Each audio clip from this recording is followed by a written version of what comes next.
నమస్తే అండి. అందరూ బాగున్నారా? మీ పిల్లలు సరిగ్గా హైట్ పెరగటం లేదా? మీరు వర్క్ చేస్తూ ఊరికే అలసిపోతున్నారా? ఈ సమస్యకి పరిష్కారం మన కామాక్షి న్యాచురల్స్ నుంచి మీకు అందుతుంది. ఎన్నో రకాల హోమ్మేడ్ ప్రోడక్ట్స్ రాబోతున్నాయి.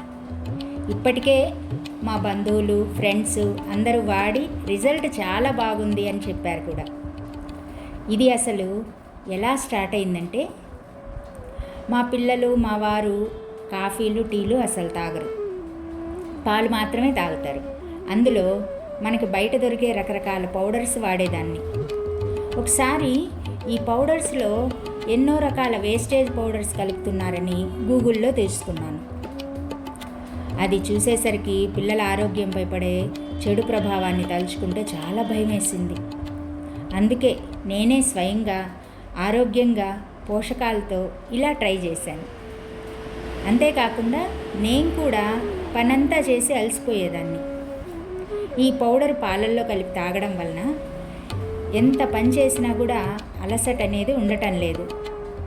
బోన్స్ చాలా స్ట్రాంగ్గా అవుతున్నాయి, ఇమ్యూనిటీ కూడా పెరుగుతూ ఉంది. ఒక్కసారి గనక ట్రై చేశారంటే మళ్ళీ వదలరు మీరు.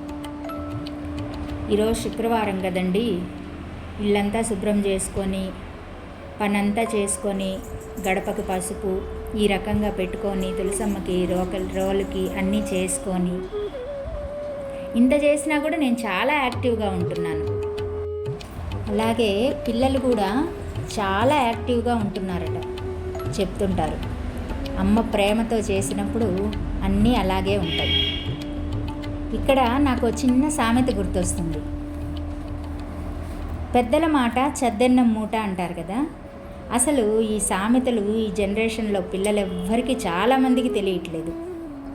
పెద్దలు ఎంతో ఆచరించి మనకు ఒక మాట చెప్తారు, దానిని మనం ఎదురు చెప్పకుండా ఆచరించాలి అని అర్థం. కానీ ఇప్పుడు ఒక్క పని చెయ్యండ్రా అంటే 100 ప్రశ్నలు ముందు వచ్చేస్తాయి. ఒకప్పుడు టిఫిన్స్ అనేవి అస్సలు ఉండేవి కాదు. పిల్లలు కానీ పెద్దవాళ్ళు కానీ చద్దన్నం తినేసి వారి పనులు చేసుకునేవాళ్ళు, ఎంతో స్ట్రాంగ్గా కూడా ఉండేవాళ్ళు. ఇప్పుడు చిన్న పని చేసి అలసిపోతున్నారు. అదే చద్దన్నం మీద రీసెర్చ్ చేసి అందరికీ ఇది బలమైన ఆహారం అని ఇప్పటి వాళ్ళు చెప్తున్నారు. మరి మన పెద్దవాళ్ళు ఎప్పుడో చెప్పేశారు కదా. ఇలా మనం రోజు ఏదో ఒక మంచి విషయం గురించి చెప్పుకుంటూ ఉందాం. నా ఛానల్ని సబ్స్క్రైబ్ చేయండి, లైక్ చేయండి, షేర్ చేయండి. నమస్తే అండి.